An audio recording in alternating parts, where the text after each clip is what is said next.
Are you dreaming of owning a classic muscle car but think it's out of your budget? What if I told you that you could get behind the wheel of an iconic piece of American automotive history for less than the cost of a used compact car? Stick around because today on American Muscle Wheels, we're uncovering some of the best-kept secrets in the muscle car world. Affordable classics that won't break the bank but will turn every head on the street. Alright, our first contender might surprise you. It's the 1998 Ford Crown Victoria. Now I know what you're thinking, Beast, that's a grandpa car, not a muscle car. But hear me out on this one because this is a sleeper, a wolf in sheep's clothing. For nearly 30 years, this was the vehicle of choice for police departments and taxi services across America, racking up millions of miles. Why? Reliability, durability, and yes, power. All hallmarks of a great car, and let's be honest, a great muscle car. Under the hood of this beast, you'll find Ford's venerable 4.6-liter modular V8, the same engine that powered the Mustang GT of its era. We're talking 200 to 250 horsepower, depending on the year and condition. Add some aftermarket goodies, maybe a little nitrous, and you can smoke those unsuspecting teenagers at stoplights. The Crown Vic offers a unique blend of nostalgia and capability at a price that's almost impossible to beat. Plus, let's be real, every time you slide behind the wheel, you'll feel like you're starring in your own gritty cop drama. So, if you're looking for a cheap entry into the muscle car world, the Crown Vic is a fantastic option. Next up, we're traveling back to the golden age of hair metal and grunge, the 1990s, with the iconic Pontiac Firebird. If you spent your youth dreaming of cruising down Main Street with the T-tops off, the wind in your hair, and the stereo blasting Bon Jovi, this is the car for you. The fourth-generation Firebird is a true testament to an era of bold designs and even bolder engines. While the base V6 models are plentiful and cheap as chips, the real fun begins when you step up to the V8-powered Firebird Formula and Trans Am. And if you're really lucky, you might stumble upon the Holy Grail, the SLP Firehawk. This special edition, Firebird packed the same LS1 V8 engine found in the Corvette, cranking out a tire-shredding 350 horsepower. Even if you can't find a rare Firehawk, don't worry, the standard V8 models are no slouches. With a 0 to 60 time of just over 5 seconds and a top speed that'll get your license revoked, this Firebird still commands respect on the road. A well-maintained Firebird will set you back less than a new Honda Civic, and you'll be turning heads and breaking hearts wherever you go. So if you're looking for a stylish, affordable, and endlessly customizable slice of 90s nostalgia, the Pontiac Firebird is the perfect choice. Now, for our next contender, we're going even further back in time, to the land of disco and bell-bottoms with the 1978 Mercury Zephyr. I know, it doesn't exactly scream muscle car at first glance, but trust me on this one. The Zephyr was built on Ford's legendary Fox platform, the same platform that underpinned the Mustang, the Fairmont, and a whole host of other iconic cars. And that means it's ripe for modification. The standout option is the 5.0-liter V8, which, in stock form, produced a somewhat pedestrian 134 horsepower. But don't let that number fool you. With a little bit of love, some aftermarket parts, and maybe a hotter cam, this engine can be transformed into a real beast.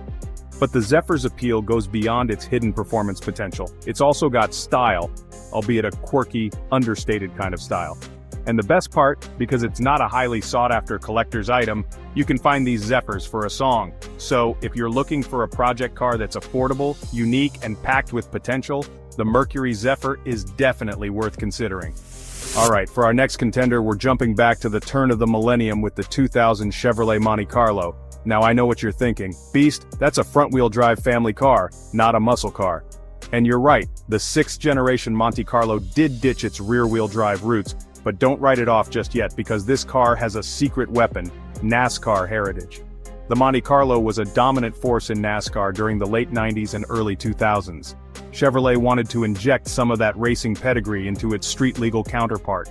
That's why they created the Monte Carlo SS, a car that brought the Monte Carlo back into the muscle car conversation. The SS came with a few different engine options, but the ones you want to look for are the supercharged 3.8-liter V6 or the 5.3-liter LS4 V8. These engines gave the Monte Carlo SS some serious grunt, allowing it to keep up with and even outrun some of the more traditional muscle cars of its era. We're talking 0 to 60 times in the low 6-second range and a top speed that'll make your passengers nervous. But the Monte Carlo SS isn't just about straight-line speed.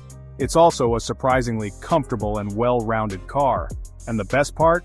Because the Monte Carlo SS isn't as sought after as some of its rear-wheel drive counterparts, you can find them for a steal. So if you're looking for a unique, affordable, and surprisingly capable muscle car, the 2000 Chevrolet Monte Carlo SS is definitely worth a look. For our next contender, we're going back to the era of big hair, shoulder pads, and synthesizers, the glorious 1980s, with the 1988 Pontiac Firebird. Now, the late 80s weren't exactly the golden age of muscle cars. Emissions regulations and fuel economy standards had taken their toll, leaving many muscle cars feeling a bit, well, anemic. But the Pontiac Firebird managed to keep the muscle car flame alive, offering a potent blend of performance, style, and affordability. The 1988 Firebird came with a variety of engine options, but the ones you want to look for are the V8S. The base V8 was a 305 cubic inch 5-liter engine that produced a respectable 170 horsepower. But if you really wanted to light up the rear tires, you could opt for the 350 cubic inch 5.7-liter V8, which cranked out a tire-shredding 225 horsepower. Sure, those numbers might not sound like much by today's standards, but back in the 80s, they were enough to make the Firebird a serious contender on the street. Those sharp lines, the pop-up headlights, and the aggressive stance screamed performance, even when the car was standing still. And the best part? Because the 1988 Firebird isn't as sought after as some of its earlier counterparts, you can find them for a fraction of the price. So if you're looking for a stylish, affordable, and endlessly customizable slice of 80s nostalgia, the 1988 Pontiac Firebird is a fantastic choice. Now, for our next contender, we're sticking with the Pontiac Firebird, but we're going back a few years to the 1979 model year, and this time we're focusing on a member of the Firebird family that often gets overlooked, the Esprit. You see, the Esprit was the entry-level Firebird, the one that sat below the Formula and the Trans Am in the pecking order. But don't let that fool you, because the Esprit has a lot to offer, especially if you're looking for a project car with a lot of potential. The Esprit came with a variety of engine options, ranging from a fuel-sipping 2.8-liter V6 to a tire-shredding 5.7-liter V8. Now, the V6 models were, let's be honest, a bit slow. But the beauty of the Esprit is that it's relatively easy to swap in a more powerful engine, so if you find an Esprit with a tired V6, don't despair. With a little bit of work, you can transform it into a true muscle car. The Esprit was only offered as a T-top coupe, which gave it a sporty, almost exotic look. And because it was the entry-level Firebird, it didn't come with all the flashy graphics and spoilers that adorned the Formula and Trans Am.